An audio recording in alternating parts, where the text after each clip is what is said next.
Saudações, saudações! Está começando a Doc Talk, seu podcast sobre direito e sobre o que tem relevância debaixo do sol.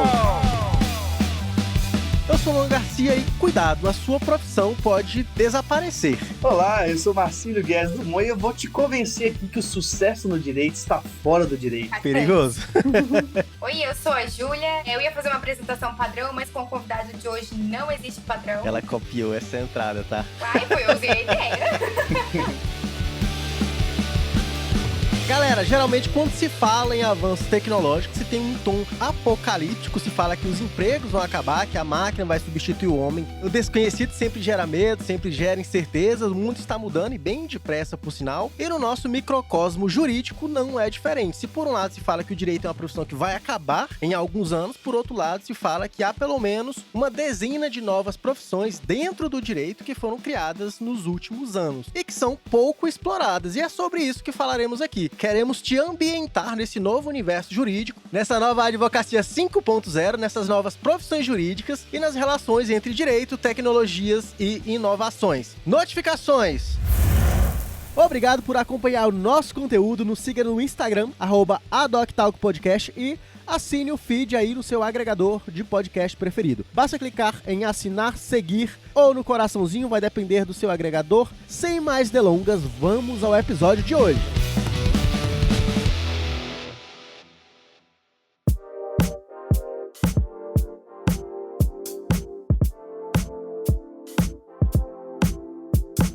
Marcílio, pra gente começar aqui, você poderia explicar pra gente como que você mergulhou nesse universo, digamos assim, disruptivo do direito? Primeiro é um prazer estar com vocês aqui. Prazer é todo nosso, Vou deixar vocês na dúvida se sou eu mesmo que estou aqui ou se é o meu Android nesse mundo digital. Brincadeiras à parte, pessoal. Eu brinco muito que eu sou um pouco do anti-herói no direito, mas eu acho que só assim para poder, de fato, conseguir quebrar um pouco dos paradigmas tão tradicionais nesse mundo nosso. E digo mais, esses nossos paradigmas tradicionais o que mais impede o direito de evoluir como deveria. Então, como que eu comecei tudo isso? Hoje eu entendo que eu comecei na faculdade de Direito, matando aulas, sendo diretor de cultura e fazendo calorada. Sabe por quê? Foi o momento que eu comecei a perceber o tanto que os profissionais do direito eram todos padrões, no mesmo modelo, e que quem olhava para fora do direito tinha possibilidade de mudar um pouquinho e ser totalmente diferente. E aí, se diferenciar. É o famoso pensar fora da caixinha. No caso, pensar fora da aula, né? Matando ela. Ou seja, já ganhava dinheiro vendendo os ingressos, né? Não, na verdade não, porque naquela época lá era algo muito bom, porque a gente podia, não era nosso, mas se desse prejuízo também não era meu, né? Então era uma calorada, que a gente tinha lá 50 mil reais pra fazer o evento, e se desse um pouquinho de prejuízo, não tinha problema também não. Então era muito bom, eu aproveitava bastante aí. E mais uma coisa que parece uma brincadeira, mas isso me deu networking, visão de planejamento geral, de tudo, negociação e até humildade, no sentido de que eu fazia tanto questões tops, então era um VIPzinho, assim, conhecido por muita gente na faculdade, mas eu também carregava saco de gelo nas costas, ficava com dor nas costas no outro dia, então todo mundo é igual, e isso que importa. Ah, que legal. Marcílio, eu vejo bastante tu falando nas tuas redes sociais sobre ser, e até tu tem um Instagram que é advogado de startups. Como que a gente poderia introduzir esse tema aqui da advocacia em startups? Bom, especificamente sobre essa parte, eu comecei a entrar nesse mundo em 2013, me formei em 2013, e olha que interessante, tá? Eu era da área do direito público, já tenho 2 livros publicados sobre licitações públicas, fui pro interior de Minas porque eu preferi começar um próprio negócio do que trabalhar em escritórios maiores, mesmo com um monte de convite que eu tive na época, e aí eu tive muita dificuldade de me enquadrar no dia a dia do direito tradicional, tanto na vestimenta, da fala, e entrei no mundo das startups. É uma empresa como qualquer outra, só que ela muda totalmente seus métodos produtivos, a forma de gerar valor, e aí com isso muda tudo. Então, a entrega é ágil, ela é exponencial, escalável, ou seja, eu não penso mais no bairro, eu não penso mais no estado, eu penso num problema comum de milhares ou milhões de pessoas, e com isso eu consigo diminuir o custo e ganhar muito mais com isso. E emergindo nesse mundo da startup, eu acabei que virei empreendedor de diversas áreas, tá? Então, por exemplo, eu já empreendi com cervejaria artesanal, tanto tendo cerveja quanto vendendo cerveja, ensinando a fazer cerveja. Já fui gestor de marketing da maior cervejaria cigana do Brasil, olha só isso aí. Já trabalhei em evento de gastronomia,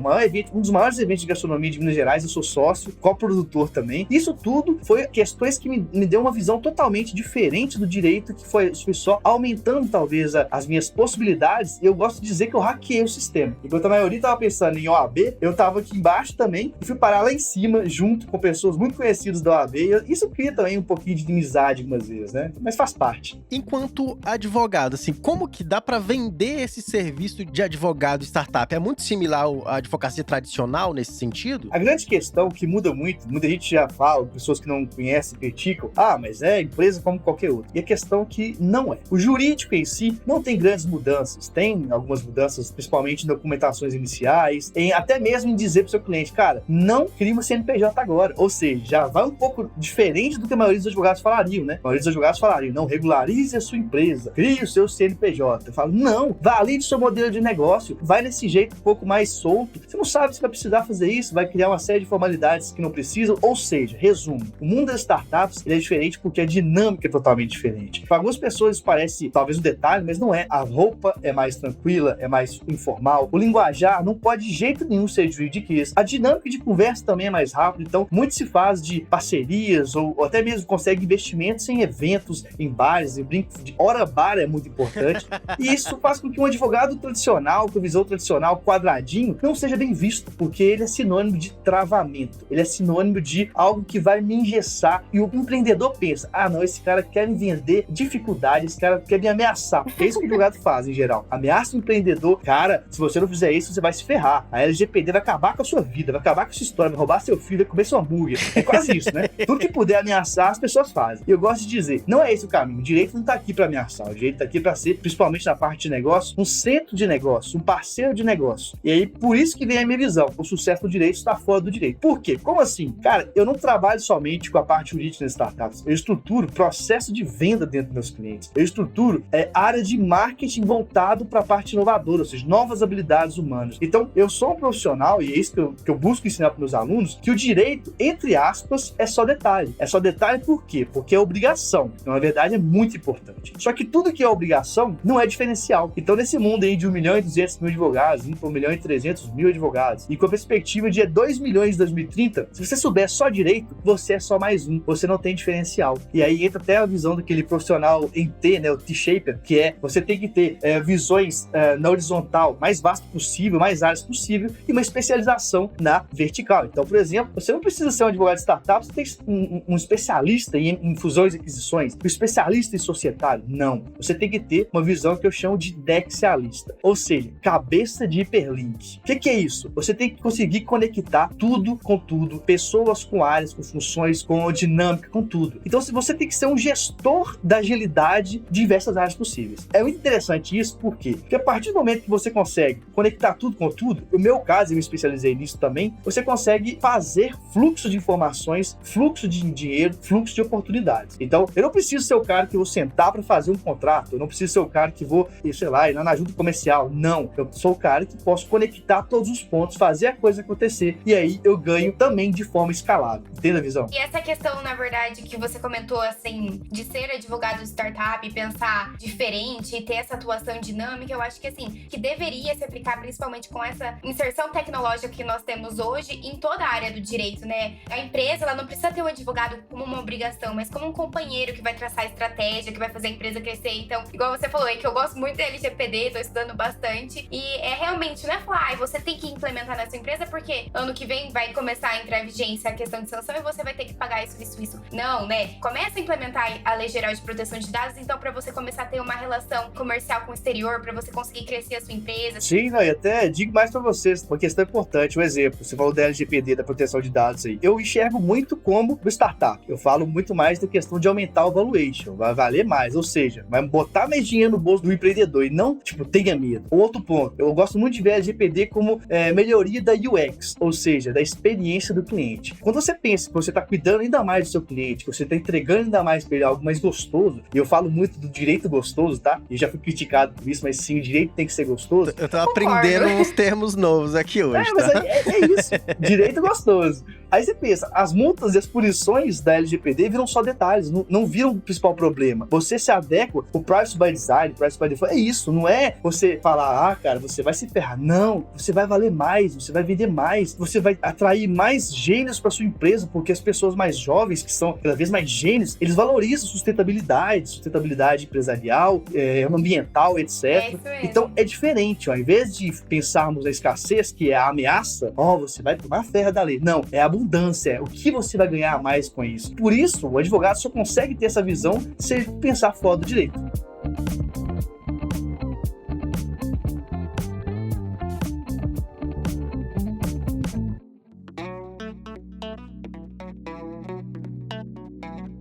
Marcílio, você poderia também dar um panorama dessas novas profissões. Eu confesso que eu me deparei recentemente com alguns termos. Lautech, Legaltech, Head de Inovações. São palavras novas pra mim e tudo que eu sei foi por alguma coisa que tu postou na internet.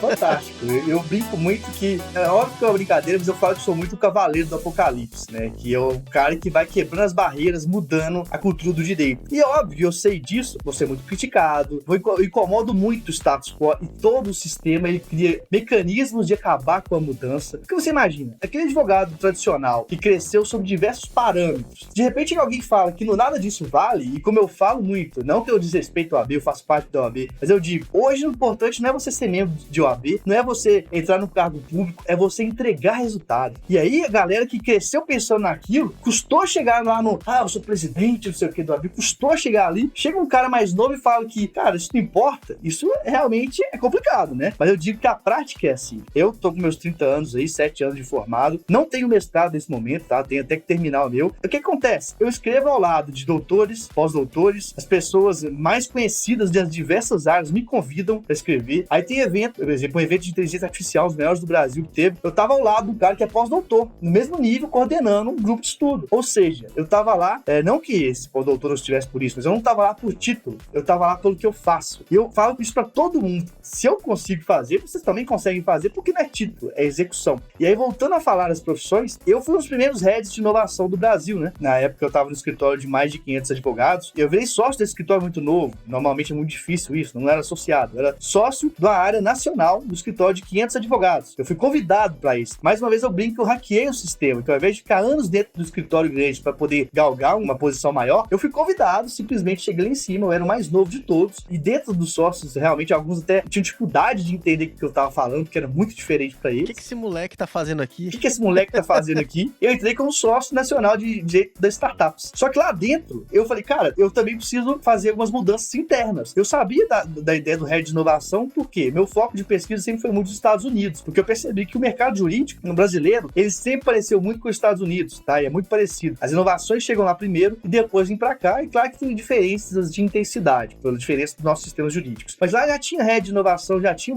algumas outras profissões, eu estudei lá e trouxe isso pra cá. Então eu menciono o Head de Inovação, que é alguém que tem que mudar processos internos, mudar a cultura interna, ou então, por exemplo, tornar mais ágil, implementar mais ferramentas, automatizar mais o que for possível, etc. Tem outros tipos de profissões, como engenheiro jurídico. Engenheiro jurídico é a pessoa formada em direito que coda, ou seja, que cria códigos. Eu também sou engenheiro, quer dizer, eu fiz o curso de programação, mas eu não sou engenheiro jurídico porque eu não gosto de criar código, não tenho paciência. Só que eu sou uma outra profissão, ou outra função, que é arquiteto jurídico. O arquiteto jurídico, ele sabe criar os códigos, só que ele não cria. Ele, com esse conhecimento da lógica da linguagem de programação, ele cria soluções, cria mecanismo, cria o workflow, e quem cria o código é o engenheiro jurídico. Tá? Isso já é uma profissão que existe, inclusive está em falta. É muito requisitado por escritórios maiores e por empresas de tecnologia do direito também. Tem outros, analistas de dados jurídicos, usando, por exemplo, o Power BI ou outras ferramentas para você usar os dados, e é algo que eu falo muito, Júlia, você que gosta muito de dados, os dados a gente não pode pensar só em LGPD. O principal ouro dos dados é usar ele para inteligência de negócio, é usar ele para poder enxergar o que a nossa mente não enxerga. E aí eu entro numa parte que é ciência de dados, que eu gosto muito, e a gente tem que entender o seguinte, gente, a produção dos dados na nossa vida, ela começou de pouco tempo para cá. Então tem uma pesquisa da IBM, por exemplo, que falou que entre 2016 e 2018 foram produzidos 90% dos dados da humanidade. Isso quer dizer que de 2016 para trás, pensa tudo, Copas do Mundo do Brasil, existiu incas, maias, astecas, gregos, romanos, Pelé, qualquer coisa que você pensar, foram 10%. Ou seja, a quantidade de informação está aumentando ainda mais. E vai aumentar mais ainda, né? Exponencialmente. Cada vez mais, até porque a computação quântica tá vindo aí. Então, o que é importante dentro desse cenário você entender? O que é importância os dados, decidir a partir dos dados? É até uma informação que eu tirei do Ricardo Capra, que é um dos maiores cientistas de dados do Brasil. Nós, em geral, usamos 18% dos dados disponíveis do mundo para decidir a nossa vida. Ou seja, 82% dos dados do mundo nós não usamos. É como se eu dirigisse com 82% de cegueira. Por isso que algumas pessoas que já usam mais tecnologia e mais dados conseguem reduzir caminhos, acessar pessoas, informações, etc. de forma mais rápida e outras não, porque tem os dados mais corretos. Aquelas pessoas, por exemplo, que decidem com base em amigos, em parentes, em pessoas próximas, estão usando um universo de decisão muito pequeno. E com isso, a quantidade de oportunidades também é muito pequena. Então, por isso que o mundo dos dados é tão relevante. Aproveito para poder falar, então, aqui, que eu coloquei essa e outras mais informações num livro que eu lancei, um livro digital, exclusivamente digital, que eu lancei recentemente, que é o Guia Completo do Direito Guiado por Dados, da transformação digital à inteligência artificial. Então, eu coloco lá, desde questões culturais, que eu estou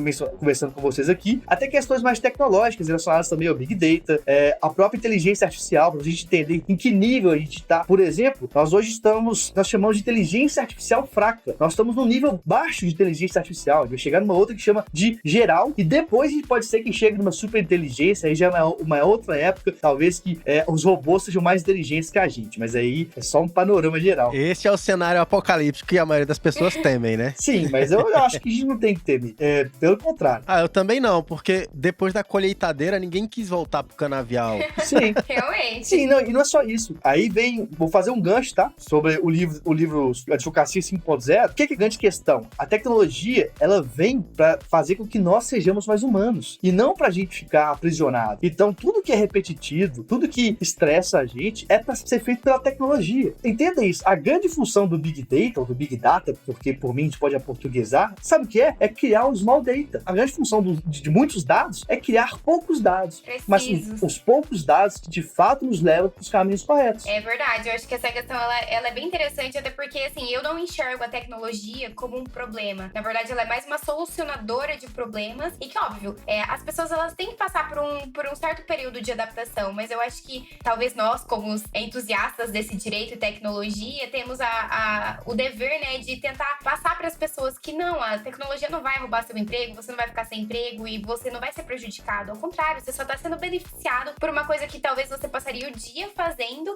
que nem conta judicial, cálculo judicial. Esses dias na faculdade teve o meu professor, ele falou assim: Júlia, você vai ter que fazer uma atualização de cálculo, não sei o quê. 5 minutos eu entreguei pra ele, mas você já fez? Foi, professor, só colocar tudo aqui. Você sabia que eu só sei fazer manual? Eu fiquei 4 horas ontem atualizando uma planilha pequena. Eu falei, eu não acredito, eu vou aí pra te ensinar a mexer nesse site. E eu falo muito pra vocês, pessoal, transformação digital, e eu criei o nome transformação digital jurídica, ela é sempre 3 aspectos, que é cultura / pessoas, tecnologia, ferramentas e novos modelos de negócio. As pessoas acham que só ferramentas adiantam. O grande problema, ou o grande gargalo, são nas pessoas, na cultura. E as pessoas, em geral, são acomodadas. Elas não querem se reciclar, elas não querem mudar os seus conceitos, né? Por isso que tem essa resistência. E quando falamos do direito, o direito é ainda mais acomodado, é ainda mais contra as mudanças, digamos assim. Eu vou dar exemplo pra vocês, assim, que vocês vão ficar, assim, talvez, não sei se já ouviram isso ou não, mas talvez chocados. Em 2014, 2015, mais ou menos, eu falava já, naquela época, de advocacia 4.0, tá? Naquela época. Eu comecei no interior, os advogados do interior brincavam comigo, me zoavam. Ah, nossa, que ridículo. Daqui a pouco vai ter advogado padeiro 4.0. Não existe isso, não. Não, e zoavam muito de mim, me riam muito de mim. Cara, demais. Isso acontecia. E ao longo do tempo fui estudando comportamento humano, fui estudando, como eu falei, várias outras áreas. Adoro psicologia, adoro antropologia, adoro o ser humano em geral. E fui vendo que é uma característica do direito. Tanto é assim que esse direito 4.0, e algumas pessoas perguntam, como que você tá falando de advocacia 5.0? Eu mal entrei na 4.0, você tá falando da 5.0. A advocacia 4.0 é baseada na 4ª Revolução Industrial. A 4ª Revolução Industrial começou tem mais de 20 anos. 20 anos. E aí as pessoas querem ser inovadoras falando de advocacia 4.0 20 anos depois. Olha como que é absurdo. Eu sou um pouco polêmico, eu critico, tá? Vários inovadores, entre aspas, na verdade, estão muito atrasados ainda e repetindo modinha. E sabe por que isso? Porque eles não estudam uma lei que chama Lei de Difusão da Inovação. Essa Lei de Difusão da Inovação, ela mostra exatamente 2,5% das pessoas são inovadores de fato, 13,5% são primeiros adotantes, ou seja, as pessoas que começam a ir para essa onda, 34% é a maioria inicial, e tudo quando vira modinha, todo mundo fala que quer fazer, é o que nós chamamos de hype, é a alta. Vai acontecer o quê? Vai esgotar, vai cair, vai pagar de ganhar dinheiro. Então, ser inovador é bom e é ruim. Eu, por exemplo, tenho que criar o meu mercado de educação. Eu tenho que explicar para a pessoa que aquilo que ela acha que é novo e aprendeu ontem já é velho. E aí eu tenho dificuldades com isso. Mas, ao mesmo tempo, eu ajudo a criar os rumos do direito também, entendeu? Então, quando a gente fala isso, por que é agora advocacia 5.0 e não advocacia 4.0 mais? Essa, com certeza, seria uma pergunta crucial aqui nesse episódio. Claro, não, com toda certeza. Pelo seguinte, a advocacia, como eu falei com vocês, 4.0, ela é toda baseada em revolução industrial. Primeira, segunda, terceira e quarta. Então, primeira, mecanizou. Segunda, veio aí produção em série, veio a energia elétrica. A terceira foi automação e computação. A quarta foi isso aqui, o mundo dos dados. A grande questão é que a advocacia 5.0 é baseada não mais em indústria, ela é baseada em sociedade, em pessoas. E não surgiu do sovaco, não. Eu gosto de falar que eu não tirei isso aí, pra não falar outra coisa, né? Eu tirei do sovaco isso, cara. Isso veio baseado no Japão, um dos países mais desenvolvidos do mundo, que chegou à conclusão de, cara, não é a tecnologia que vai fazer o ser humano ser melhor, ser feliz, pelo contrário. E aí a gente vê no nosso dia a dia, o ser humano com tecnologia tá ficando doente, tá tendo infoxication, que é intoxicação pelas informações. O nosso cérebro, gente, ele dá tela azul também. A gente decide mal, a gente não percebe, mas a gente faz escolhas de noite, compra coisas de noite que a gente não compraria se fosse de manhã, porque começa a fadigar o processo decisório. O Japão, pensando nisso, eles falaram assim, a gente tem que criar uma sociedade 5.0, que basicamente é a mesma tecnologia da 4.0. Só que a grande mudança é que ao invés de desenvolvermos indústria, mais uma vez, como foi as 4 antes, é sociedade. Então é o ser humano no centro de tudo. Isso no direito seria um foco muito grande na experiência do usuário. O usuário é tanto o advogado, quanto o promotor, quanto o juiz, quanto o cliente. Vou dar um exemplo para vocês muito básico. Você vai na audiência. A audiência é sobre você? Não. É sobre o juiz? Não. É sobre quem? É sobre o cliente. O cliente é o centro de tudo, é o especial de tudo. E é o único que não entende nada. De fato. Pra mim isso é tão absurdo, mas tão absurdo, nós devíamos nos envergonhar de fazer dessa forma. E na época que tinha audiência presencial lá, aí você chega num ambiente, num fórum, etc., é aquele ambiente frio, é aquele ambiente nem um pouco acolhedor. Poxa vida, não pode ser assim. Gera uma tensão, geralmente, quando se vai pra um fórum, você tá numa tensão diferente. Não é seu ambiente natural ali, Realmente. Né? Cara, a gente não pode achar isso normal. E aí não é só o cliente. Nós, advogados, gente, quantas pessoas vocês não conhecem, talvez vocês próprios, pessoas que estão ficando estressadas, muito ansiosas, deprimidas, enfim, uma série de questões mentais, porque, nossa, tem prazo demais, aí começa a desvirtuar a lógica das coisas. A pessoa acha lindo postar foto meia-noite trabalhando. Eu falo, você é um babaca. Desculpa, não tem papo na língua. É um babaca porque você tá deixando de viver outras coisas da sua vida pra poder ficar até meia-noite e tá trabalhando mal. E essa pessoa não sabe que, princípio de Pareto, 20% do trabalho dela vai dar 80% do faturamento. Ou seja, provavelmente aquele até meia-noite dela lá vai dar uma mixaria no que ela ganharia de forma global. Claro que eu tô falando de forma meio brava aqui. Eu falei babaca pra chocar, né? Essa é a ideia. Mas o que eu quero dizer é, não é esse o caminho, gente. O caminho não é esse. Eu brinco muito, eu provoco muito. O direito adora ostentar. Tem uma briga de ego gigantesca. Vou mencionar pra vocês uma coisa muito legal, que é o Sexy Canvas, que é do André Diamant. Eu até já fiz uma live com ele, o pessoal pode conferir no meu podcast também. Olha o merchan, hein?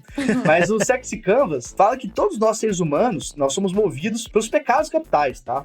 Nós fazem parte da gente. E aí, eu pensei, isso não foi ele, que o direito, principalmente, 2 pecados capitais. Um, tá? Que é a ostentação, que é a luxúria. A pessoa adora ter luxúria, adora mostrar. E o outro é inveja. A inveja no meio jurídico é muito grande. Porque se aquela pessoa tá mostrando mais, logo ela se sente um pouco pior e ela quer destruir aquela outra pessoa. Seja em cargo, não, eu tenho cargo maior no AB, seja em ostentar dinheiro, seja em qualquer outra coisa. E isso faz muito mal para a sociedade atual. Porque a sociedade atual, que é digital, ela é de múltiplas oportunidades, ela é de multiplicidade, ela é de colaboração, ela é de entrega. O direito é um universo pomposo pra caramba, né? Claro! E quando você foca em invejar, você foca em não ser você próprio. Você foca em ostentar, você foca em não entregar. Aí você tá fazendo o quê? Você tá usando a moeda errada no país. É como se eu estivesse no Brasil usando peso argentino. Não presta. E o peso tá desvalorizado, então...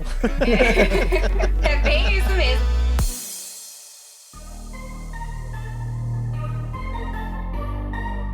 Marcílio, e como que você resolveria essa questão que você mesmo citou do cliente? Como se colocar o cliente como centro de uma audiência, assim, em termos práticos? Como que você veria isso mais bem feito do que é de praxe hoje? Não, primeiro que a gente tem que falar de algo que é muito maior, que não depende só do advogado. Se fosse muito amplo, seria do Poder Judiciário realmente estar preocupado com o cliente. O cliente, a pessoa que entra com a ação, que está sendo demandada, ela tinha que receber o cafezinho, uma aguinha. É isso mesmo, ela tá usando, porque o dinheiro do Poder Judiciário, o dinheiro do magistrado é nosso. O magistrado é nosso, entre aspas, empregado. As pessoas invertem as coisas. É muito lógico quando a gente pensa sobre isso. Então, da parte geral, dependeria de outros lados. Agora, do advogado, o que o advogado pode fazer? Primeira questão, o advogado tem que mapear a jornada do cliente, para entender desde o início por que o cliente quer entrar, o que ele precisa de fato. Para isso, a gente tem ferramentas, por exemplo, um que chama Hotjar, H-O-T-J-R. Você mapeia a jornada da pessoa no seu site. Você pode usar robôs de atendimento. Para quê? Para você ter um atendimento 24/7, um atendimento que o cliente, 3 horas da manhã, não consegue dormir, ele manda mensagem, ele é direcionado. Você pode ouvir de fato o seu cliente e ver o que ele quer, porque às vezes não é uma ação judicial, às vezes resolve de uma outra forma. Então, não é nem o foco no cliente, você tem que ter o foco no foco do cliente. É como se você estivesse olhando para onde meu olho está olhando. E a partir disso, que é só uma questão bem inicial, estruturar todo o seu passo a passo em torno desse cliente. Eu gosto muito de dizer algo, que mais uma vez é polêmico, mas é necessário, que cliente não gosta de advogado, não. O cliente gosta de problema resolvido. E a prova disso são as Lawtechs e as Legaltechs, que crescem a todo momento. Por quê? Entregam mais, entregam de uma forma mais gostosa. Pô, sim, direito pode ser gostoso. Como que pode ser mais gostoso? Eu recebo informação rapidinho no meu celular, eu não tenho que perguntar pro advogado, eu já recebo. Então, a gente tem, por exemplo, a Iviju. Esperar uma semana para uma resposta, não precisa, né? Tem a Iviju, que é uma startup, que ela faz o quê? Ela faz comunicação processual simplificada no WhatsApp do cliente. Já chega automaticamente no WhatsApp do cliente, sem juridiquês, o que aconteceu com o processo. Com a opção da pessoa clicar, entendeu? Sim, não, quer marcar horário? É um exemplo. Você pode parar de usar um tempo seu, que poderia ser repetitivo, para poder... Vai explicar o que é um despacho. Às vezes o cliente vê a movimentação lá, foi um despacho simples, ele tá, doutor, o que aconteceu? Meu processo teve movimentação. O que será que tá acontecendo no meu processo? Claro, eu gosto de dizer muito, gente. Muita gente fala, mas a maioria dos meus clientes não são do mundo digital, a maioria dos meus clientes tem dificuldade. Eu falei, que ótima oportunidade, que você vai ser a pessoa que vai ensinar esse cliente o mundo digital. Então tem tudo a ver com o que eu falo. O sucesso do direito tá fora do direito. Então você vai ser a pessoa que vai ensinar pra ele, cara, deixa eu te ensinar aqui o método de recebimento de pagamento digital, deixa eu te ensinar isso, deixa eu te ensinar aquilo. Ou seja, o direito vai ser, entre aspas, detalhe. Esse cara, eu não posso sair desse doutor, porque esse doutor me ensina tanto. Às vezes não é nem o direito melhor, não é nem o processo melhor, mas esse cara, por que esse cara do meu lado? É assim que funciona, gente. Facilita a vida, né? Sim, o advogado, ele tem que ser, para a empresa, um centro de negócio. Eu gosto de dizer para uma pessoa, um centro de benefícios, digamos assim. Benefícios diversos, seja um network que vai indicar, uma ferramenta, algo que vai ensinar para essa pessoa. Eu vejo muitos advogados que têm preguiça de ensinar. Por que tem preguiça? Porque aquelas perguntas repetitivas, lembra de novo, o princípio de Pareto. 20% das perguntas você deveria gastar você mesmo. 80%, cadê os vídeos automatizados respondendo? Cadê o centro de respostas automatizadas? Cadê o robô que já sua pergunta já entende que isso é feito por processamento de linguagem natural, de inteligência artificial? O robô já entende e já responde. A pessoa que responde coisa repetitiva tá fazendo bobagem. Por isso que ela não tem tempo de pensar estrategicamente, ao invés de só ser demandado, já ter um videozinho. Olha só, tá sabendo disso? Você inverte o jogo. Advogado tem que saber de pessoas, sim, e de marketing, sim, por causa de uma questão muito simples. A persona, ela é o seu cliente. A partir do momento que você define exatamente quem são aquele perfil de pessoas que você quer ajudar, é isso que você muda a lógica. Ao invés de você correr atrás só dos clientes, você vai exatamente naquele perfil. Então, um exemplo aqui. Sou advogado de família. Pensa em subnichos. Eu sou advogado de família homoafetivas. É subnicho. Ou sou advogado de famílias que vieram de fora do Brasil. Quanto mais o subnicho você vai ter, isso tudo é feito com persona, mais você vai escolher o seu cliente e você pode demitir aqueles clientes que você não quer. Lembre-se de novo, princípio de Pareto. 20% dos clientes vão te dar a sua renda. Vou sair daqui e vou estudar esse princípio de Pareto. Tudo vale. É pra tudo, realmente. Marcílio, eu vou fazer uma pergunta aqui que tem um pouco a ver com o início dessa conversa. Tu falou que dentro do escritório que você tava, você foi chamado para ser head de inovações. Essa profissão, ela já tinha lá? Pela forma que tu falou, eu queria deixar uma pergunta se tu teve que vender essa ideia ou vender essas inovações para os outros sócios. Como que funcionou essa dinâmica aí? Tu quebrar esse paradigma paradigma com as tradicionalidades do direito? Não, muito legal a pergunta.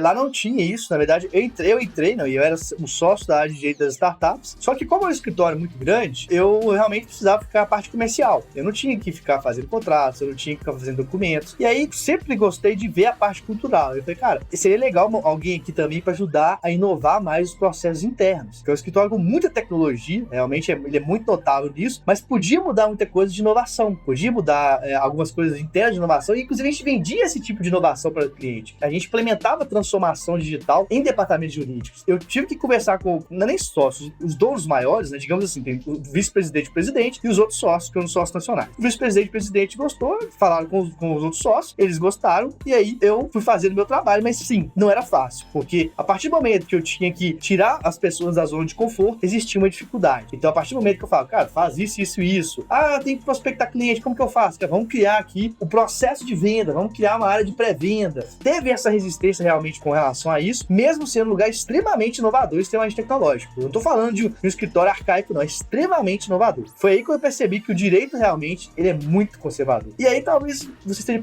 pensando, e por que você não continua? Porque nesse caminho todo, fiquei 1 ano e meio, eu recebi muito convite para poder outros escritórios, outros departamentos jurídicos, para trabalhar com outras pessoas. E eu falei, cara, eu vou escolher ser um pouco mais livre. Eu não vou ficar só com o escritório, eu vou ficar mais livre. E aí, inclusive, eu criei minha própria estrutura para poder fazer já digital, tá? Eu realmente ia muito para muito estado, 2 a 3 estados por semana, eu tava diferente, só que eu já tava estruturando para ficar no digital antes da pandemia, porque eu sempre tive um objetivo de ser nômade digital. E sempre foi um objetivo. E eu não sei se eu dei sorte ou falta de sorte, em março eu tava saindo pro Caribe para começar isso aí. Então eu ia viajar e trabalhar. E aí, na hora que eu tava no aeroporto para poder viajar, eu ia passar pelo Peru e pelo Chile, fechou a fronteira. No dia, eu tava lá com mala. Caramba. E eu não fui. Eu tô aqui, sinal, trabalhando ainda mais do que se eu tivesse ido, eu acho. Com certeza. Tu poderia estar preso agora no Caribe, né? Poderia. Infelizmente, oh meu Deus, coitado de mim, né?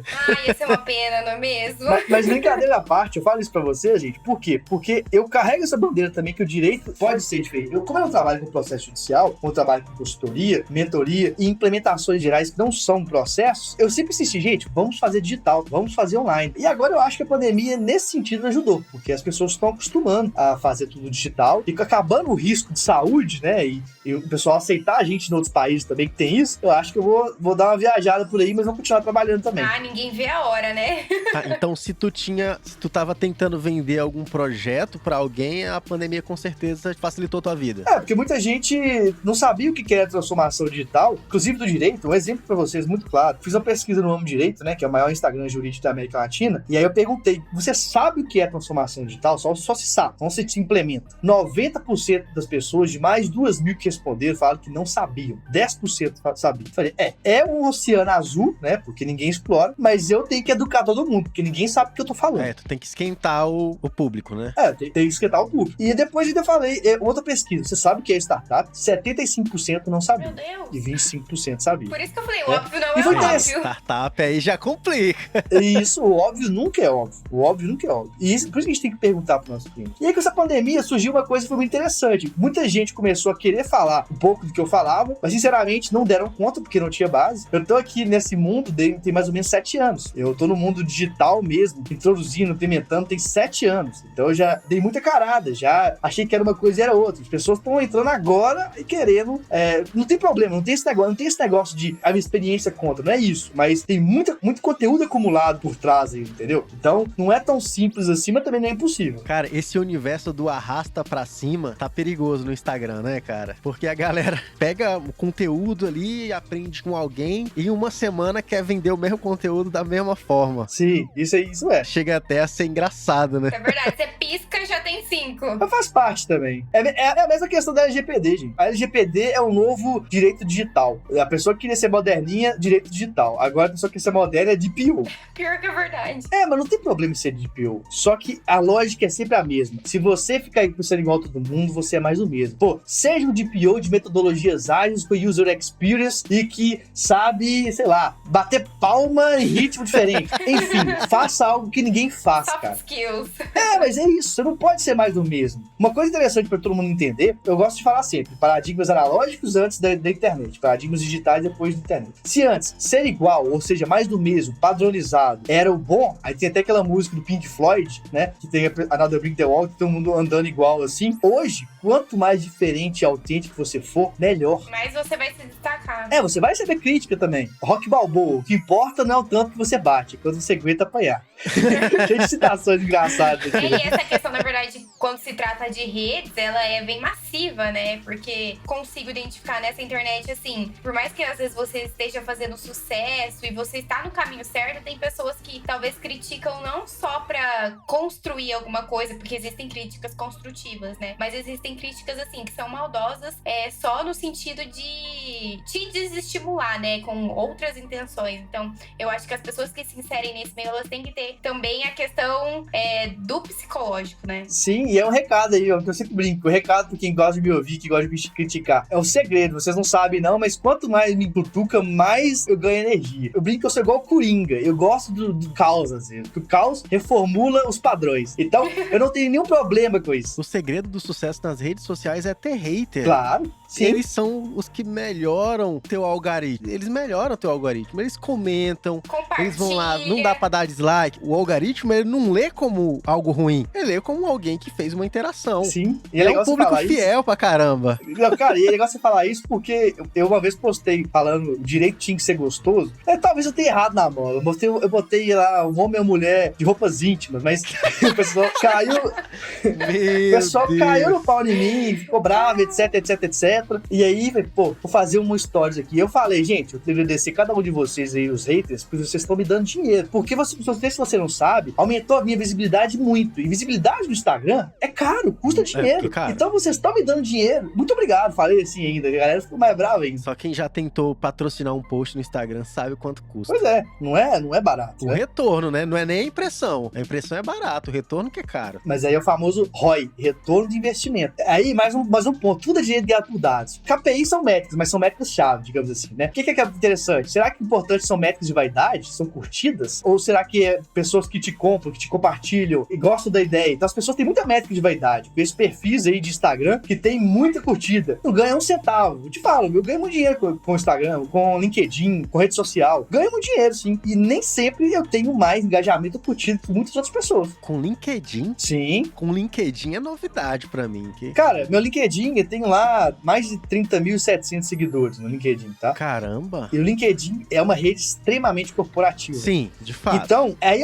é uma dica pra vocês de ativos digitais. Toda pessoa que não me conhece, quer saber de mim, quer qualquer coisa, eu só mando o meu perfil do LinkedIn. Ele é bem trabalhado. Ele tem todas as minhas experiências, tem muita coisa. Inclusive, eu ponho experiência, nem é do direito lá, eu ponho as organizações de evento, eu já trabalhei em rádio, eu ponho tudo lá. E aí a pessoa vai ver a quantidade de pessoas que me seguem, os meus contatos, etc. Cara, caramba, esse cara aqui não é qualquer um, não. Porque eu tenho realmente contatos de primeiro grau muito qualificados. Pelo LinkedIn, eu já consegui falar, inclusive, com o chefe de dados do governo da Estônia. Caramba! O chefe de dados do país mais digital do mundo. Mandei mensagem no LinkedIn, opa, beleza?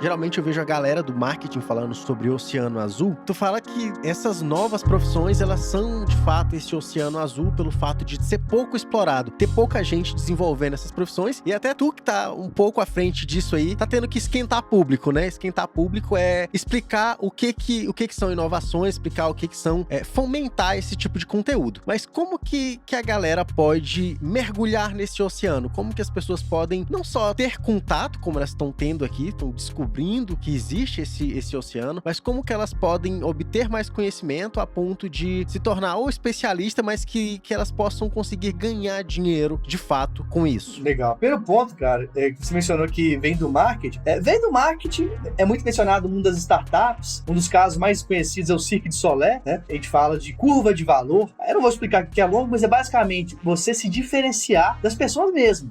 Vale a pena o pessoal dar uma lida estudada sobre o caso do Cirque du Soleil, que enquanto os outros ciclos usavam animais e que era perigoso, que usavam diversos artistas, prêmios, estrelas, o Cirque du Soleil não tinha animal, uma série de questões que era o custo muito mais baixo e cobrava muito mais caro. Então, isso tem a ver com a curva de valor. Bem mais legal, né? Bem mais legal e que sai da grande maioria. E aí eu até faço uma provocação, talvez, para as pessoas que marketing, gente, é para qualquer pessoa e para qualquer área. Porque marketing não é se vender. Isso é uma parte do marketing. Marketing é estratégia de negócios. Marketing é você falar aí, ó, por exemplo, Júlia, vou fazer LGPD. É você estudar quantas empresas tem aqui no Brasil ou em que área você quer achar, quanto elas faturam por ano. É você sair do achismo e entrar no jogo de alto nível. Não tô falando que você tá no achismo, não, tá? Você tá falando assim, eu tô te usando de bode expiatório. Brincadeira. Não, mas eu tô na iniciativa mesmo. Eu me formo no final desse ano. Então, a partir de agora, né, vou começar a especializar, entender os nichos, mas tô no caminho. Mas outra coisa que eu falo pra todo mundo, tem que ter esse papo, eu não me formei ainda não. Eu tenho, inclusive, alunos que estou estudando ainda, que o pessoal já tá ganhando dinheiro com o mundo digital já, tá? Inclusive, implementando LGPD. Como é que ele tá fazendo? Eu participei na PUC, a gente fez a implementação. Nessas partes de projeto, cursos, assim, eu comecei. Eu até criei um Instagram, né, vou fazer meu merchan agora, de direito digital, mas na verdade era mais uma ideia de compartilhar, assim, pra alunos em si, porque eu vejo que, assim, nas faculdades não tem direito a novas tecnologias. A PUC que eu faço inseriu na grade agora. Tive esse contato, na verdade, através do projeto de iniciação científica da minha faculdade no ano de 2017. Então, desde lá, eu comecei a estudar essa parte de proteção de dados, daí eu comecei a falar, nossa, é muito legal, e a gente vê que, assim, essa questão que não só de LGPD, né, porque não é só LGPD, ela é muito importante porque é o que você sempre falou, é a cultura, isso que é uma coisa muito importante. Então, a ideia mesmo foi tentar trazer para as pessoas uma noção, o conhecimento inicial, tipo, do que é o direito à tecnologia, como que isso se insere no direito. Então, eu tô me inteirando já, mas vamos ver o que vai dar. Não, e é muito legal você falar isso, e eu vou até responder a pergunta que o Luan fez com relação a essas novas profissões, essas novas formas de trabalhar. O que tá acontecendo, gente, por exemplo, até pela LGPD, e a gente tem que ter isso muito claro, ao invés de somente reclamar. Muita gente que não é do direito faz essa estruturação e faz bem. Não tem que ser do direito para fazer LGPD. A galera sabe de segurança da informação e estuda isso há anos, e vem os advogados achando que sabe demais. Segurança da informação já é estudada há anos. Tem ISO 27001, tem uma série de coisas. Então, eu usei isso aí pra quê? Pra dizer o seguinte, aí tem a ver com a frase que eu digo. O que você tem que fazer pra você ser diferente e ganhar dinheiro com isso? Fazer o contrário. Vão pra cima da área deles também. Como assim? Você é um advogado que sabe de experiência de usuário, de user experience. Você é um advogado que sabe de metodologia ágil. Você é um advogado que sabe bem de marketing. Eu conheço gente de marketing, formado em marketing, que não sabe como eu sei a parte de canais de venda do marketing. Então, eu digo pra vocês, o advogado, ou o profissional do direito em geral, ele tem que ir pra cima das profissões, começar a incorporar o máximo de conteúdos das outras profissões também. Então, fala, cara, eu tenho aqui conhecimento jurídico, mas o que eu faço? Mas eu também, deixa eu dar uma olhada em todo o seu modelo de negócio, e aí tem que estudar modelo de negócio, não tem como. Deixa eu ver como é que eu posso te ajudar a reestruturar seu RH. E aí, na hora de reestruturar, você usa o jurídico para elaborar os termos, mas que na verdade são novas culturas, novas práticas. Não é jurídico, entendem o que eu quero dizer pra vocês? O jurídico é como se fosse um detalhe. Eu gosto de dizer o seguinte... Mas uma parte, uma peça, sim, né? eu falo para as pessoas o seguinte, isso sempre encantou os clientes. Eu, inclusive, sou advogado. E não o contrário. Bato, eu sou advogado. Não, inclusive sou. Eu nem quase não falando que sou. Porque existe uma grande resistência do cliente com o advogado por a forma que o advogado até hoje tratou. Por esse jeito de você vai se ferrar, pelo jeito de falar juridiquês. Então, historicamente, o empreendedor tem dificuldade de enxergar o advogado como algum aliado de negócio. Por isso que para você começar a ganhar dinheiro dessas novas profissões, você tem que enxergar de outras formas. Não pode enxergar da área jurídica, mas lembre-se, o direito é obrigação. Você não pode, não adianta não saber o direito. E quando eu falo direito, eu falo aqui Miguel Reale, tá? Tenho base filosófica, gente. Eu não tô falando de norma, não. Não tô falando pra você só saber jurisprudência e norma, não, porque você é um mau jurista. Você tem que saber de fatos, né? Valor e norma. E porque a inteligência artificial já sabe por você, né? Bem claro, mais. é isso que eu digo. A parte normativa e positiva é a parte que mais vai ser automatizada e que mais vai ter inteligência artificial. Então nós temos que focar em quê? Fatos, sociedades, antropologia, filosofia e valor. Valor, o que é? Não é do marketing, não. Valor, qual valor que o seu cliente quer? Por que o cliente quer um advogado? Por qual motivo que ele quer um advogado? Ele quer porque ele é obrigado? Por exemplo, no Peru, no país, no Peru, não precisa de ter... É que eu falei que o peru com a boca cheia aqui, o pessoal vai me zoar. Foda, né? Trocadilhos. Mas lá no Peru não precisa de advogado pra entrar com nada, pra poder entrar com uma ação judicial. Então, o que eu quero dizer é, a gente tem que sair de nós mesmos e entrar no mundo do nosso cliente. Só assim que a gente vai criar essas profissões. Porque esses dias no Instagram, uma moça me perguntou, como é que você sabe isso tudo? Nem tem pós-graduação, nem tem MBA. Eu falei, cara, eu tô pensando na frente. Quando vira pós-MBA, já virou perto da hype. É a hora que todo mundo vai começar a fazer igual. Eu tô sempre pensando antes. Realmente, o grande mercado não olhou isso antes. E vai começar a olhar. É assim que funciona. Por enquanto, eu tô vendo só você nesse oceano azul aí. Não, tem alguns. Tem alguns. Redes de inovação existem outros, tá? Até teve uma pesquisa da FGV que eu participei, que eles mapearam, não sei lá, não lembro se foi entre 50 e 80 redes de inovação no Brasil todo, uma coisa assim. 80? Eu tô chutando porque eu não lembro que é 150 e 80. Eu lembro que é um número por aí, 40, 50, 80. Mas era menos de 100. Menos de 100. Mas eu acho que é mais de 40. Eu não tenho certeza aqui agora. Depois vai ser divulgado, acho que não foi divulgada essa pesquisa ainda, mas tem mais, tá? Existem outros de nós. Existem outros aliens entre nós. Caramba, mas de fato é pouco. Menos de 100 no Brasil inteiro. Não, eu ouso dizer pra vocês que por um monte de pesquisa que eu já fiz, que mais ou menos 95% das pessoas do direito estão totalmente por fora do mundo da inovação. Eu falo isso porque a gente que gosta desses conteúdos, a gente fica na nossa bolha. A gente acha que todo mundo sabe o que é LGPD, tem gente que não faz ideia o que é LGPD, que não faz ideia o que é startup, o que é transformação digital. Não sabe nem o que é blockchain. Não sabe. E muita gente do mundo que fala que é especialista em direito digital não faz a menor ideia do mundo digital. O meu convite, gente, é sempre esse. O direito digital não é nada com relação às oportunidades do mundo digital. É muito mais amplo. Entende? Então a gente tem que ter um leque de conhecimentos para poder ser diferente. Direito digital em si não é moderno. Óbvio que virou aquela bomba, né? Direito digital, mas na verdade é simplesmente a aplicação do direito ao meio digital, às relações jurídicas criadas virtualmente. Na verdade isso chama digitização. Na transformação digital tem 3 etapas. A primeira é digitização, nome diferente mesmo. Sai do físico e vai pro digital. A segunda é a digitalização, que é a alteração dos processos, da forma como fazemos as coisas. Um exemplo, o PJE foi digitização. Agora que está começando a ter as audiências virtuais, está começando a ter a digitalização. Por quê? Porque de fato agora a pessoa, se ela quiser, ela faz de bermuda, ou homem ou mulher faz de bermuda, com a parte de cima só da roupa social, ela não tem que perder tempo no trânsito, ela pode aproveitar mais o tempo, mudou a lógica do negócio. Agora, transformação digital mesmo, ainda não temos. Seria, por exemplo, chegar lá o PJE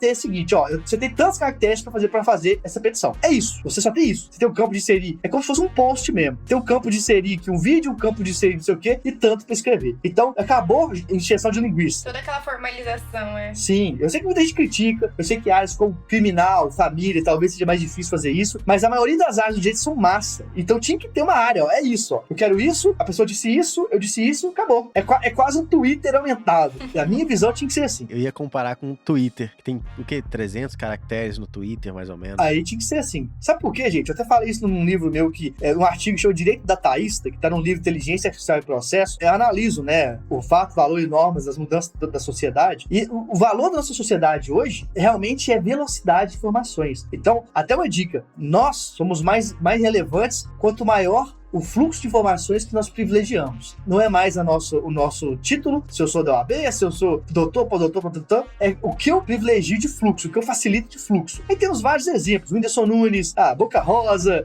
que são os blogueiros do direito, que estão, muitas deles ganhando, vários blogueiros do direito ganhando muito mais dinheiro do que pessoas bem estabelecidas do direito, cheias de reconhecimento, cheias de coisa. A questão que importa no fim das contas é ganhar dinheiro para fazer o que você quiser. Não é ficar parecer bom, você tem que ser bom. Isso tem a ver com o mundo dos dados, entende? É menos ostentação, mais realização. E aí a forma de escrever, se você escreve mais fácil, você facilita os dados. Se você escreve mais bonito, você facilita os dados. Se você escreve mais sexy, como o Sexy Canvas explica, você facilita os dados. Cara, é uma série de coisas. Nós, seres humanos, não somos racionais como achamos. Nós compramos, curtimos ou não curtimos algo, é pelo emocional, não é pelo racional. Então, tem técnica pra isso também. Tem, e é uma mecânica bem diferente de prender a atenção no mundo digital, nas redes sociais, coisas do tipo. É uma mecânica bem diferente. O que eu vejo que mata os advogados tradicionais é justamente não entender bem essa mecânica e não conseguir aplicar ela de fato nas redes sociais, no mundo digital. Sim, perfeito. É isso que eu insisto, é isso que eu ensino, na verdade. Essa mecânica, a forma de mudar, a forma de pensarmos, a forma de comprarmos. A gente acorda de manhã, a primeira coisa que a gente faz normalmente é pegar o celular. Já pega o celular, já olha alguma coisa, já informa alguma coisa. As pessoas querem investir em grandes prédios. Virou rotina já. O grande lance é que no mundo atual, os ativos, né, e ativo não é só dinheiro, é tudo que você pode usar para algo a seu favor, eles são digitais. Numa empresa também, não é mais maquinário, não é mais a parte do prédio, não é mais o veículo, pelo contrário, é base de dados, software e marca. com essas 3... No entanto que as maiores empresas mais ricas do mundo são as que tratam dados, né? Sim, com certeza. Por isso que a gente tem que estudar o mundo deles. Por exemplo, clusterização. Você vê alguém que é parecido com você ou de sua área, nossa, meu concorrente vai se ferrar. Não. As empresas de tecnologia fazem o quê? Elas juntam, elas clusterizam para trocar boas práticas, para poder aprender um com o outro. E não, eu odeio aquele cara. Por quê? Porque ele é meu concorrente. Na boa, gente, hoje em dia, concorrente nosso é tudo. A academia é concorrente, o banco é concorrente, tudo é concorrente, porque nós temos tantas informações passando o tempo inteiro. Aquela que for mais rápida é aquela que vai capturar o cérebro do cliente. Não é a melhor informação, não. Eu penso um pouco desse jeito, até a galera dos podcasts jurídicos, eu acho que eles não pensam da mesma forma que eu. Eu já entrei em contato com alguns e nem retorno tive. Pô, podia fazer um troca-troca de podcast, velho, que legal. Ó, pra você ver o nome, já tem até o nome, Pode Troca, já. Pode Troca, já dá um podcast aí.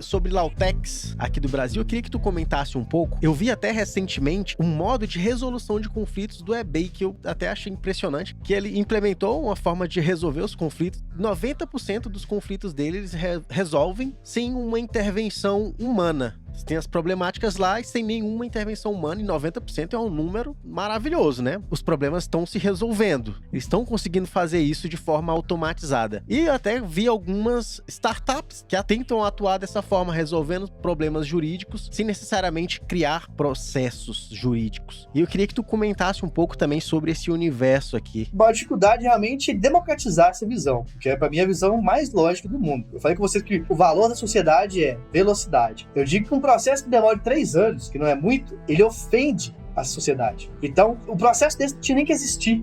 As pessoas tinham que resolver isso fora do processo de uma forma realmente até mais gostosa, porque esses vários ODRs aí, ou ADRs, né, que tem com inteligência artificial ou não, todas elas que elas fazem realmente é acabar com o processo judicial para o fluxo andar rápido, para as coisas andarem rápido. Eu sei que isso desagrada muita gente, porque muita gente ganha dinheiro com massa, né, ganha dinheiro com o processo. Então, é mesmo o caso da LGPD. Ele sabe que vai ser criada a indústria da indenização dos danos morais com responsabilidade civil na LGPD. Eu falo para as pessoas, não é só multa. Acho que a multa talvez seja menor das questões. Quando vazar e a pessoa tem a obrigação de reportar que vazou, se eu fosse advogado nesse ponto, eu faria isso. Eu não sou. Eu trabalho do lado das empresas, mas caraca, velho, deixa eu ir um a um aqui atrás desse cidadão aqui pra conversar com ele. Vamos entrar com uma ação, vai ganhar, por mais que seja 2 mil, 4 mil, 5 mil, não sei. Isso pro advogado. E vai acontecer. Eu trato da realidade, eu não trato do dever ser, não, né? Porque o papo de não mercantilização é um dever ser. Não existe. A verdade é essa. Mais uma vez, eu volto a falar que direito é fato, valor e norma. A não mercantilização é só norma. Qual que é a realidade nossa? A mercantilização é realidade fática e valorativa. A gente sabe disso. Não dá pra fugir dessa realidade. Porque as pessoas repetem, né, cara? O código de ética, como um monte de gente que repete, se ferram pra caramba. Qual que é a realidade fática? Eu não tô dizendo que você tem que descumprir, mas qual que é a realidade fática? Enfim, as pessoas preferem cuidar disso. Mas uma questão, com todos esses dados que todos nós temos, tem até a indicação daquele documentário Dilema das Redes, da Netflix, muito legal. Muito bom. Não, mas já tem outros também, Privacidade Hackeada, que já existia antes, uma série de outros que são legais. Não, e é muito bom. E também traz aquele tom apocalíptico, não deixa de não ter esse tom. Porque vende. Sexy Canvas, Sexy Canvas. Sexy Canvas mostra isso. Isso vende. Por que a gente adora ver porcaria de notícia? Porque porcaria vende. Então, enfim. Só que o que acontece? Essas empresas, elas têm um banco de dados gigantesco que elas vão mapear nosso perfil, inclusive de briga, inclusive de conflito. E elas vão fazer essa gestão antes, porque é muito mais barata. Então, cara, eu sei que você ficou chateado com isso e aquilo, de repente sabe que eu gosto, sei lá, de System of a Down, e aí o cara não vale muito dinheiro, mas o cara vai me dar uma camisa da banda. Isso vai amolecer o coração. Olha, isso pode acontecer. E eu vou querer menos dinheiro da empresa porque ela cuidou de mim. Isso que é resolução de conflitos, não é simplesmente dinheiro. Dano moral, gente, não tem como calcular, não existe isso. Então, se as empresas pensam mais isso muda. A maioria das demandas, elas acabam sendo demandas psicológicas. Talvez começam com uma demanda psicológica, depois as pessoas podem crescer o olho com valores, mas em geral elas entram com a empresa porque a empresa fez alguma coisa que deixa a pessoa brava pra caramba. E é assim que funciona em geral, né? A galera da conciliação e da mediação trabalha aí com a ideia de interesse real das partes, que extrapola ali o que tá na petição jurídica, no pedido jurídico. E é até bem interessante isso que tu tá falando. Pra mim, uma audiência dessa tinha que ter, sabe o quê? Passa um filme, passa um trailer, passa um podcast, passa um stand-up. Pra quê? Pra tirar a armadura do pessoal, estuda as partes antes, fala, pô, o que essas partes têm em comum que elas vão gostar? Eles dois se odeiam, mas ambos torcem pro Cruzeiro, meu time da Série B esse ano, infelizmente. Isso cria uma conexão. É verdade, fora o Cruzeiro tá triste, mas é legal. cria conexão. E a pessoa pode, pô, ele tava naquele jogo lá que nós somos campeão da Copa do Brasil em cima do Corinthians, aí já provocando a galera e tal. Isso cria conexão, entende? Então, a partir do momento que você sai do jurídico e entra na sociedade em geral, você começa de fato a resolver isso muito mais. E isso é bem mais beneficente pra sociedade como um todo. Claro, não esqueçamos, gente. Direito, finalidade do direito, paz social. Todo o resto, todos nós, operadores do direito, nós somos resto, entre aspas. Nós só existimos porque nós temos um sistema porcaria. Olha que palavra pesada, né? Se nosso sistema funcionasse bem, não precisava de tanta gente jurídica. A gente trabalharia muito mais de uma forma estratégica, não para poder resolver problemas. A galera tradicional do direito dá uma pirada com isso. A primeira, quando você fala em conciliação e mediação, a galera já fica maluca. Quando você fala em startups que resolvem problemas sem processo, aí pronto, é o fim do mundo. Você vai acabar com a advocacia. Mas perceba que é o mesmo discurso dos taxistas. Que Uber vai acabar com os taxistas. Sim. Mesmo discurso das locadoras. Inclusive, uma curiosidade, a Netflix do Brasil tá faturando quase igual a Globo já. Caramba. E aí, por que as pessoas têm que parar de achar que o problema é o outro? Porque o problema é nós próprios. O sistema jurídico está atrasado, a transformação digital começou há 25 anos, antes até da quarta revolução industrial foi há 20. Nós somos o problema, não é o que vem de fora. O pior de tudo é que os cursos jurídicos, eles são cursos de 30 anos atrás. Isso é verdade. É a mesma metodologia, nada mudou. A tecnologia avançou, o curso de direito permanece o mesmo, tradicional como sempre foi. Eles ainda te treinam pro litígio, né? E não pra solução de conflito, mas é mais pro litígio, pro contencioso. Você vai ser o melhor se você ganhar mais processos e se você não perder nenhum processo, né? E a ideia, acho que hoje nem é você ter um processo, é você evitar um processo. Não, com toda certeza. Eu brinco muito, duas provocações, ó. Em época de Siri, Alexa, Cortana, as pessoas querem continuar igual o Rui Barbosa. Em época do emoji, as pessoas querem falar latim. Pesado, viu? É brincadeira, mas é pesado. Pois é. É pesado, mas é realidade. É realidade. Fulvio Boniurus. Ô, cara, pelo amor de Deus. Vai eu, lá na Alemanha, falar português. Ninguém entende. É a mesma coisa, as pessoas não entendem isso. Nós estamos numa época totalmente diferente, num mundo diferente. Quem que imaginava que existiria o WhatsApp? Ninguém imaginava. E agora todo mundo não imagina a vida sem. Quem imaginava que ia ter um Tinder? Ninguém imaginava. Eu não cheguei a usar o Tinder porque já tenho relacionamento de 9 anos, na minha época não tinha esse negócio. Mas esses dias eu tava me pegando, falando com a minha noiva, igualzinho o povo mais velho. Não, na minha época, na nossa época não tinha isso não, porque a gente é meio de boa, não tem essa ciumeira não. Na nossa época não tinha isso não. Com 15 anos de idade, pra eu querer fazer qualquer coisa, era um custo. Agora não, é fácil. Eu tô falando de mim que tenho 30 anos. Eu sou geração milênio. E pra mim já é diferente. Imagina pras pessoas um pouco mais velhas, que aí vem geração X, geração Baby Boomers, geração os veteranos. Esse pessoal não consegue entender muito a forma como a gente pensa. A coisa tá evoluindo tão rápido que a gente já tá falando igual nossos avós. Na minha época... Eu me peguei assim, 22 anos, eu já tô falando igual minha avó, de 80. Olha só, tá vendo? Eu falo pras pessoas, gente, a nossa época é agora, ou vocês morreram. A nossa época é a época que nós estamos vivos. Eu me peguei falando isso, tô falando isso até para as pessoas entenderem que eu sou um revolucionário do futuro, gosto de futurismo, estudo futurismo também, mas eu também vivenciei as mudanças dos tempos. Eu sou da época da máquina, eu cheguei a ver máquina de escrever, mas eu tive computador em casa desde 4 anos de idade, 3 anos de idade, que era aquele gigantesco lá, né? Então, eu vivenciei isso tudo. Mas a gente tem que entender isso. A nossa época é agora. Então, pensar no conceito de lifelong learning, nunca parar de estudar por nada, eternamente estudando. E aí, talvez, e é o que eu já defendo, mas cada vez mais pessoas têm que entender, talvez o estudo não seja mais na faculdade, talvez não seja uma pós-graduação, talvez não seja só graduação. Claro que alguns trabalhos tem que ter, mas o Google mesmo já começou a enfrentar as universidades tradicionais, né? Tem notícia aí do Google agora, tem formação de 6 meses, e eles estão contratando as pessoas. E isso é o mundo digital. É rápido, é dinâmico. Não é mais a gente ficar pegado. O ciclo de obsolescência é muito rápido. Então eu fico ultrapassado muito rápido. A partir disso, a gente tem que ser dinâmico, tem que ser maleável mesmo.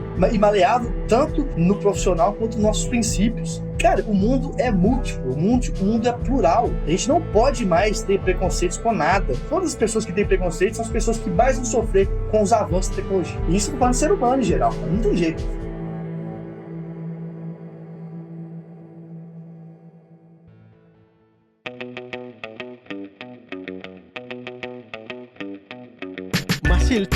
coisa que tu costuma falar, e eu gostaria de alguns comentários acerca disso também, que é sobre economia de acesso. Poderia comentar um pouco aqui pra gente? Na verdade, isso tem uma explicação mais ampla que eu comparo os paradigmas analógicos com os paradigmas digitais. Analógicos antes da internet, a partir da internet mudou uma série de comportamentos do mundo. E nós estamos hoje atualmente na sociedade que a gente chama de bimodal, ou seja, nós convivemos com paradigmas analógicos e digitais. Por isso tem muito conflito. As pessoas ficam perdidas porque continua vivo aquele paradigma de 30, 40 anos atrás, mas no mundo que é digital. Isso está acontecendo, inclusive, as startups exploram isso muito bem. As pessoas, ao invés de ter, elas querem viver, elas querem vivenciar. Então, ao invés de ter uma casa muito cara, mas que ela fica presa àquilo, ela quer uma hospedagem para poder viajar pelo mundo inteiro, para poder conhecer mais coisas. Ao invés de ter o carro, ela quer o Uber, o 99, etc, para poder ir até o local. Eu tenho carro ainda, muito porque eu viajo muito de carro para outros lugares, para outras cidades. Mas senão eu não teria também, tá? Não faz sentido ter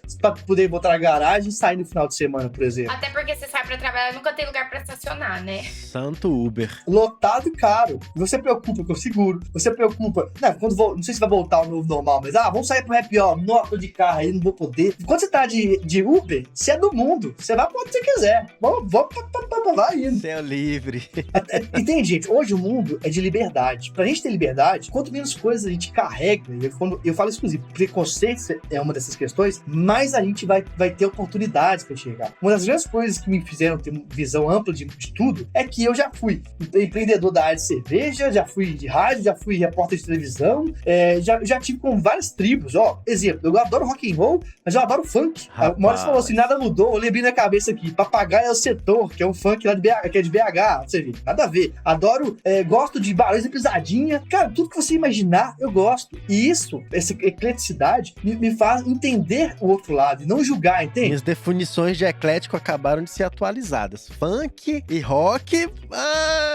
Gosto, cara, gosto mesmo. Eletrônico, já fui no Tomorrowland, já fui Rock in Rio, tudo. Eu gosto mesmo. Cada um tem o seu momento, o seu lugar. Amo reggaeton, por exemplo, tá? E aí eu tenho umas viagens muito loucas. Eu queria ser cantor de reggaeton, quem sabe um dia eu não seja um cantor de reggaeton. Duas coisas eu quero na minha vida: cantar reggaeton e fazer stand-up. Caraca.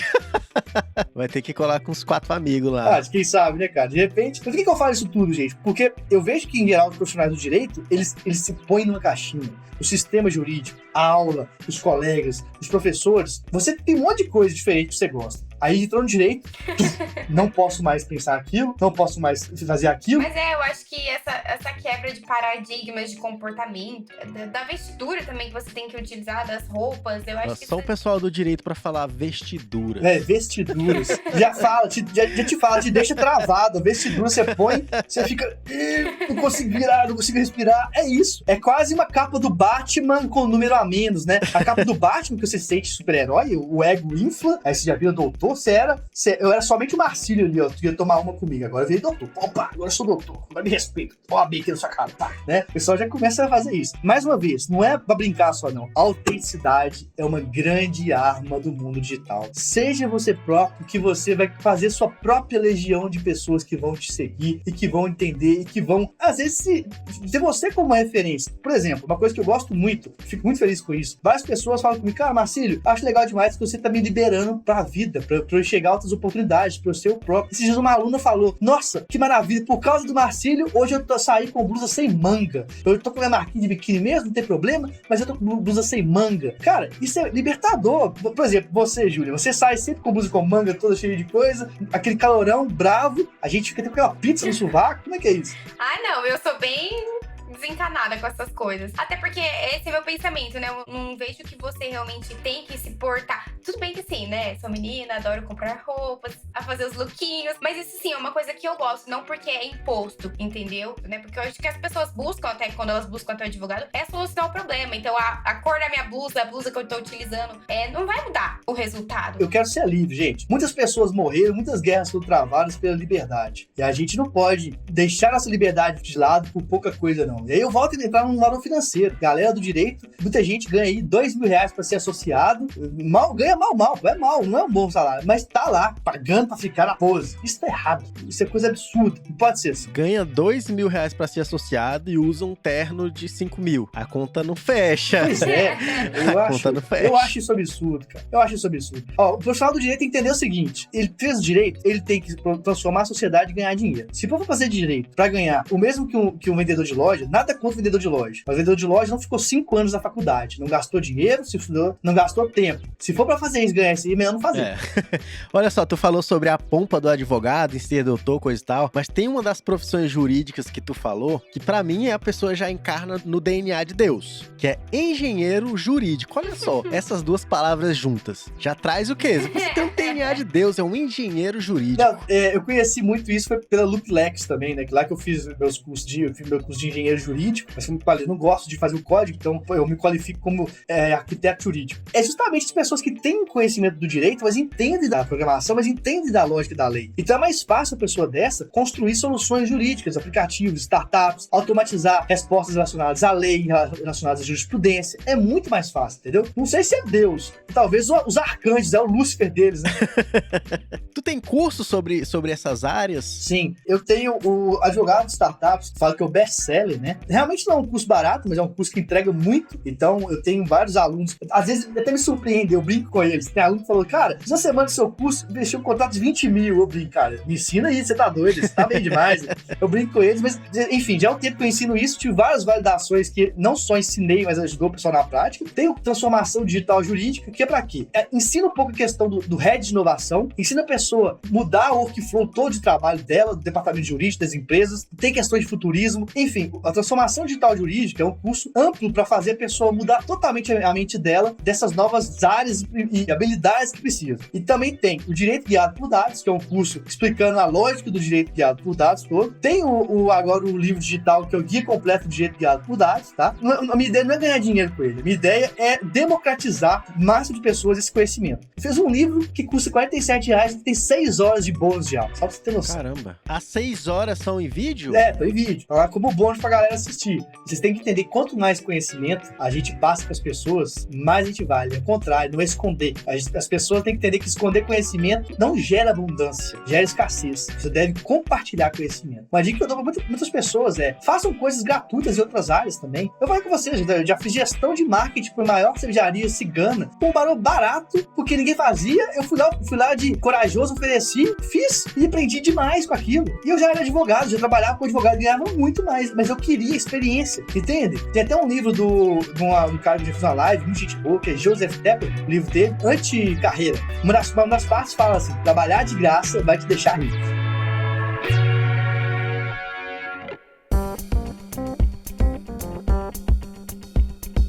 Dentro de tudo que foi dito aqui, como que o cidadãozinho ali que tá começando, que ouviu esse podcast, pensa, cara, eu quero mergulhar nisso, eu sei que tem uns cursos aqui do Marcílio, beleza? Mas como que a galera pode começar? Partindo do princípio que a galera já assimilou alguns dos conceitos que foram falados aqui, como que tu indica a galera fazer? Elas prospectam clientes? Elas criam marketing de conteúdo? Como que tu geralmente passa essa dinâmica pra galera? Tá, primeira questão, e eu sei que às vezes não é difícil, eu fiz muita coisa até chegar no que eu queria fazer só, digamos assim. Às vezes eu quero mudar também. Eu me permito muito, digamos assim. A pessoa tem que se conhecer. Isso não é nem um papo de coaching, tem que se conhecer pelo seguinte, vou dar um exemplo. Eu percebi que eu fazia muito bem, escrevo muito bem, e sou muito bom para poder criar conexões em áreas que as pessoas não enxergavam, de ideias, de várias coisas, e muito bom em network, conversar. Só que no dia a dia, eu trabalhei com o processo muito tempo, não trabalho mais, eu vi que, cara, não faz sentido eu fazer as petições se as pessoas fazem mais rápido e às vezes até melhor, mais objetivo que eu. Foi me conhecendo que naquela época eu comecei a fazer o quê? Comercial, conversar com as pessoas, criar ideias, criar estratégias e contratava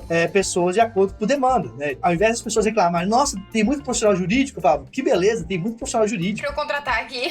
A maioria não sabe fazer o que eu faço. E eles sabem fazer muito parecido entre eles. O que eu vou fazer? Vou contratar eles. Eles vão conseguir cobrar muito caro, porque fazem igual todo mundo faz. Eu tô falando porque é o pensamento do empreendedor. E aí eu comecei a fazer isso. A partir disso, eu foquei em estratégias, em textos, em conteúdo. E fui ficando cada vez mais conhecido. Tinha vezes que eu recebia e-mail o dia inteiro, fazia um texto no Jus Brasil, recebia várias publicações, vários e-mails. Eu não sabia nem como que eu atendia a galera, porque era o tempo inteiro. Era uma outra época. Hoje a internet tá ficando mais difícil de viralizar as coisas, porque antes não era tanta gente. E aí, isso tudo porque eu fui me entendendo. Falei, cara, você é muito bom pra criar coisa. Mas uma coisa ruim, eu tenho que conciliar isso com o estudo. Porque só com o estudo é que eu não vou ficar no mundo da lua. Só com o estudo que eu vou pensar lá na frente. E aí tem vários perfis, a gente tem perfis. Eu tenho um perfil muito forte, chama perfil Águia. Eu fiz um estudo de perfil. Meu perfil, eu tenho uma facilidade de enxergar o que as pessoas não enxergam. E lá na frente, que eu não sei de onde vem, eu acho que é meu. Eu tenho facilidade de conexão entre áreas. E aí, por isso eu enxergo. E aí, eu falei, cara, se eu sei fazer isso, eu vou focar nisso. Eu vou começar a guiar a galera que precisa desse novo caminho,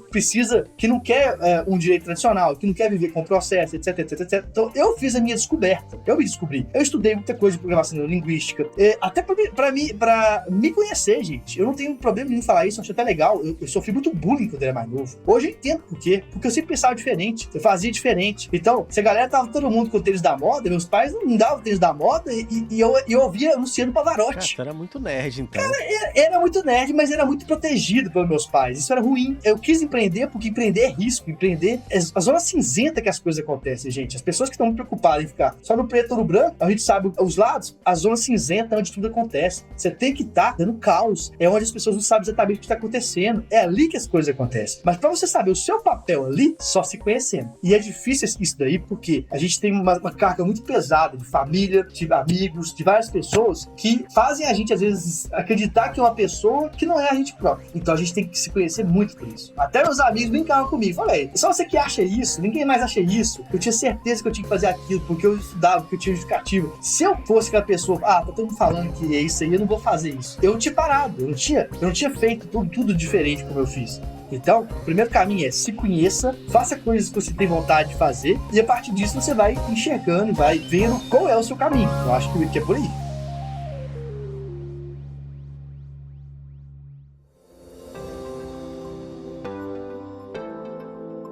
Marcelo, então, por favor, suas alegações finais aqui nesse episódio. Muito bem. Primeiro, eu vou me alegar agradecendo. Muito obrigado por essa oportunidade, porque para mim é um prazer enorme poder compartilhar mais essas pílulas, esses insights de inovação com vocês, trocar essas ideias com vocês. E, basicamente, eu quero agradecer. Não quero falar muito mais, não, porque eu falei demais ao longo do podcast. Algumas informações suas a gente vai deixar aqui na descrição desse episódio.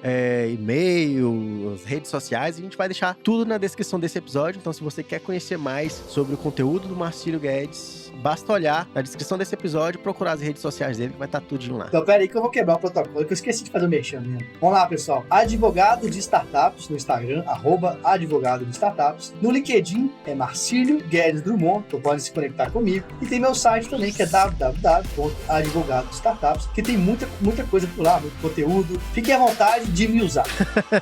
Inclusive, eu te uso bastante, tá?